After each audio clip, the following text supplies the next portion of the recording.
جی دوستو، سیریا یا شام کی صورتحال ہمارے سامنے ہے۔ کچھ ماہ پہلے میں نے کہا تھا کہ جب اسرائیل حزب اللہ کی جو کیپیبلٹیز ہیں ان کو کسی حد تک ڈیمیج کر دے گا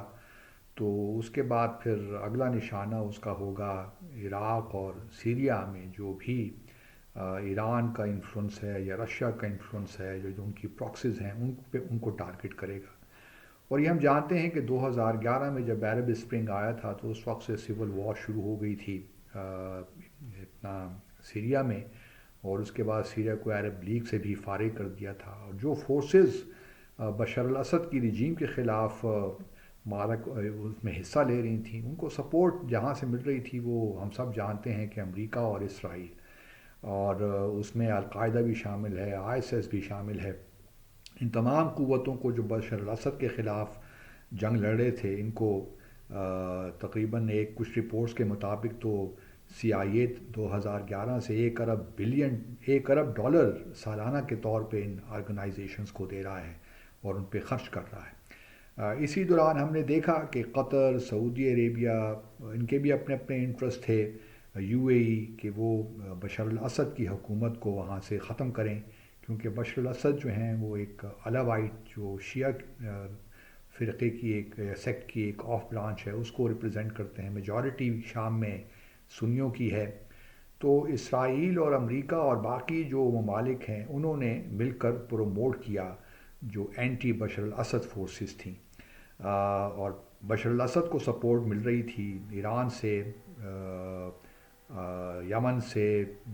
روس سے، اور روس 2015 میں انوالو ہوا باقاعدہ طور پر، اور یہ جنگ جو ہی شروع ہوئی تو بشار الاسد کافی مشکل میں تھے۔ الیپو وغیرہ جو تھے، جو شام کا دوسرا بڑا شہر ہے، اس پہ بھی قبضہ کر لیا تھا، اور باقی ٹیریٹری پہ بھی کافی قبضہ کر لیا تھا باغیوں نے۔ لیکن پھر سیریا روس انوالو ہوا 2015 میں، الیپو بھی فری کروایا گیا، ایئر اسٹرائکس بہت زبردست ہوئیں، اور ابھی ہم نے دیکھا اور اس کے بعد پھر رشیا نے اپنے ایسٹرن میڈیٹرینین میں اپنی پریزنس بھی رکھی، جو دو ملٹری یا نیول بیسز آپ کہہ لیجیے، وہاں بھی اس کے ایسٹس ہیں رشیا کے۔ تو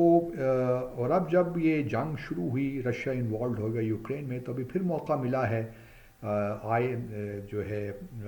اینٹی بشار الاسد فورسز کو سیریا میں کہ وہ حرکت میں آئیں۔ یہاں پہ ہر ایک پراکسی وار ہے، سول وار تو میں اس کو نہیں کہتا، یہ پراکسی وار چل رہی ہے، اور ابھی اس میں پھر ایک لحاظ سے جو ایکسپیکٹڈ تھا کہ دوبارہ یہ وار شروع ہوگی سیریا میں تاکہ بشار الاسد کو ہٹایا جائے۔ اس وقت اگر آپ دیکھیے تو جو بشار الاسد کے الائز تھے، چاہے وہ حزب اللہ ہو، ایران ہو، رشیا خود انوالوڈ ہے یوکرین میں، یا پھر عراق کے اندر بھی مسائل ہیں، تو یہ ایک بڑا اچھا موقع ملا ہے اسرائیل کو، کسی حد تک آپ کہہ لیجئے امریکہ کو، اور پھر سعودی عرب وغیرہ کو بھی، کہ وہ بشار الاسد کی رجیم سے ایک لحاظ سے جان چھڑائیں، کیونکہ اس کی وجہ سے، بشار الاسد کی وجہ سے، ان کے مطابق ایران کا بھی انفلوئنس اس علاقے میں ابھی تک باقی ہے، کیونکہ ایران بھی سپورٹ کرتا رہا ہے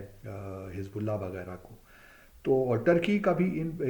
ٹرکی کا انٹرسٹ ایک لحاظ سے لمیٹڈ ہے، کیونکہ ان کا اس کا کرد کا ایشو ہے، اور یہ کردستان کا جو وہ چاہتے ہیں کہ ایک الگ ریپبلک اسٹیٹ بنائی جائے، عراق، سیریا اور جو ٹرکی کے کچھ علاقے ہیں، تو ٹرکی نے ایک بفر زون سیریا کی ٹیریٹری کو قبضہ کر کے ایک بفر زون بنایا ہوا ہے۔ اسی طرح امریکہ کی بھی پریزنس اسی علاقے میں ہے، ایسٹرن سائڈ پہ تقریباً 900 امریکی فوجی ابھی بھی موجود ہیں سیریا کی ایسٹرن نارتھ میں۔ تو ایک بڑا گھمبیر سا معاملہ ہو گیا ہے، بہت سے ممالک اس میں انوالوڈ ہیں، اور چونکہ اسرائیل چاہتا ہے اور امریکہ کی بہت فائنینشیل اور ادروائز سپورٹ بھی ہے، سارے جو القاعدہ اور آئی ایس ایس بھی ایک ہی آپ سمجھ لیجئے کہ ایک ہی ہیں جہاں تک سیریا کا معاملہ ہے۔ تو یہ ایک گھمبیر سی صورتحال ہے۔ اب دیکھنا یہ ہے کہ باغیوں کو بڑی کامیابیاں ملی ہیں، الیپو جو دوبارہ انہوں نے قبضہ کر لیا ہے، ہومز ہے، ہما ہے، دوسرے بڑے شہر ہیں، تو اب ڈماسکس کی طرف بھی آ رہے ہیں، لیکن ابھی دیکھنا یہ ہے کہ کس حد تک رشیا اور ایران بشار الاسد کے پیچھے کھڑے ہوتے ہیں اور اس کو بھرپور سپورٹ کرتے ہیں، چونکہ رشیا خود اس وقت اس کی توجہ مرکوز ہے یوکرین پہ، تو اس کی بھی کیپیسٹی اب تھوڑی لمیٹڈ ہے، لیکن بہرحال ایئر اسٹرائکس تو وہ کر سکتے ہیں اپنے نیول بیسز سے جو کہ رشیا کے پاس ہیں۔ یہ بھی یاد رہے کہ 2011 میں جب بشر الاسد یا سیریا کو نکالا گیا تھا عرب لیگ سے، تو اس کے بعد 2023 میں پچھلے سال ہی دوبارہ شامل بھی کیا گیا تھا، گو کہ قطر اس کے بڑے خلاف تھا، لیکن بہرحال کچھ ممالک نے فیصلہ کیا، سعودی عرب نے، کہ دوبارہ شامل کر لیا جائے، لیکن اس کے بعد پھر 7 اکتوبر آ گیا، حماس کا ایکشن آ گیا اور پھر صورتحال بدل گئی۔ بلکہ جو سمٹ عرب لیگ میں سعودی عرب میں ہوئی تھی، اس میں بشر الاسد گئے بھی تھے اور وہاں ان کی ملاقات بھی ہوئی تھی محمد بن سلمان سے، تو وہ ایک اچھا موقع تھا کہ پیچ اپ کر لیتے، لیکن بہرحال چونکہ امریکہ اور اسرائیل القاعدہ اور ISIS کو پوری طرح سپورٹ کر رہا ہے سیریا میں، اور یہ باقی جگہوں پہ بھی اگر آپ دیکھیے، تو چونکہ وہاں پہ جو انسٹیبلٹی ہے ان کے فائدے میں جاتی ہے، عرب ممالک کمزور ہوتے ہیں تو اسرائیل اور امریکہ کو فائدہ ہوتا ہے، تو ایران سعودی عرب دنیا کے درمیان تعلقات خراب ہوتے ہیں تو وہ بھی اسرائیلی کو فائدہ ہوتا ہے، تو یہ ایک بڑا سیریا اس وقت مشکل میں ہے، اور اگلے آنے والے دن بتائیں گے کہ کیا ہونے والا ہے۔ بہت جلدی تو شاید نہیں ڈماسکس فال ہوگا، لیکن یہ ضرور ہے کہ اس وقت صورتحال مشکل ہے اور بشر الاسد کے لیے ایک بہت مشکل صورتحال پیش آ گئی ہے، کیونکہ ایران بھی اس وقت ویک ہے۔ ٹرمپ کیا کریں گے؟ ٹرمپ آئیں گے تو کیا جو 900 US ٹروپس ہیں ان کو وڈرا کریں گے سیریا سے کہ نہیں، وہ بھی دیکھنا ہے، کیونکہ he doesn't want to get involved in international conflicts, کہ امریکہ انوالوڈ ہو ڈائریکٹلی، تو یہ بھی ایک دیکھنا ہے کہ کس طرح صورتحال آگے بڑھتی ہے۔ لیکن بشر الاسد کے لیے اب مشکل ہے، اور اگر رشیا اور ایران مکمل طور پہ بشر الاسد کے پیچھے کھڑے نہیں ہوتے تو پھر شاید بشر الاسد کی رجیم قائم نہ رہ سکے، اور بشر الاسد ہم دیکھیں کہ شاید وہ بھی وہاں سے جان بچا کر رشیا پہنچیں یا ایران پہنچیں، تو ایک بد مسلمانوں کے لیے ایک مشکل صورتحال پیدا ہو گئی ہے۔ سیریا کی جنگ میں ہم جانتے ہیں کہ بہت سے انڈینز بھی رہے ہیں، نظر آئے ہمیں، کچھ پاکستانی بھی پہنچے،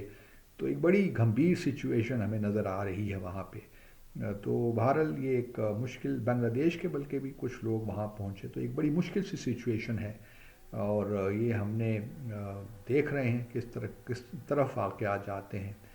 لیکن افسوس ہوتا ہے کہ اسرائیل کو اور امریکہ کو در پے کامیابیاں مل رہی ہیں۔ ایران کمزور ہو گیا، جو ہے حزب اللہ، حماس، اور اب یہ جو پراکسی وار ہے سیریا میں آئی ہے، اب عراق میں بھی شاید اگلا ہو معاملہ، تو دوبارہ عراق میں ایک جنگ کی صورتحال پیدا ہو، تو صورتحال کافی گھمبیر ہے۔